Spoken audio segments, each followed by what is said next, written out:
if you would refuse to sit at a table where there was a dead dog, a dead cat, a dead hamster, or a dead budgie being eaten, then you will sit at a table where there's a dead cow being eaten.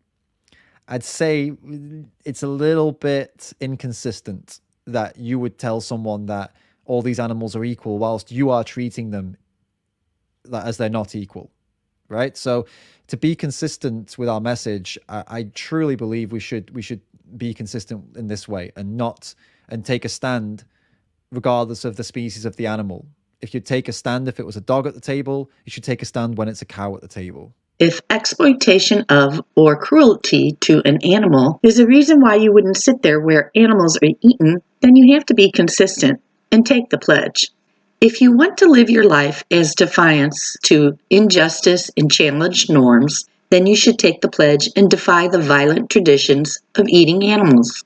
If taking the pledge will possibly contribute to the liberation of animals, and if you want to do all you can for that to happen, then you should take the pledge. If you don't want to feel terrible being there while exploited animals are being eaten, and you can't do anything to stop it, then you should take the pledge and remove yourself altogether from that terrible situation. If you want to show respect to the victims and not trivialize what is going on, then you should take the pledge. If you don't want to pander to murderers, rapists, and abusers, then you should take the pledge. There are some vegans who would be inconsistent with their values because they want to, quote unquote, plant seeds. And I fully understand, because I would not be sitting at the table if there was a human baby being served. I probably wouldn't even be sitting at the table if there was a dog being served. So I really understand that point of view, even though it might be speciesist, because we might not do it with humans. I think by going to the dinner table with people that consume animal products, if I'm doing it for the right reason, if I'm going to that dinner with a plan and I'm gonna say, you know what, I'm gonna go to that table and I'm gonna order this vegan option, that opens up so many moments for seeds to be planted. If you're at a restaurant and they see how you get this amazing vegan meal that is the same price, if not maybe just a bit more expensive or a bit cheaper, they can see, oh wow, look how convenient it is to get these products. And they can also see that this isn't just tofu. They're eating these amazing burritos and nachos on a vegan diet. They're not just eating lettuce and tofu. They can see just how delicious these products taste, because maybe they'll try a bit.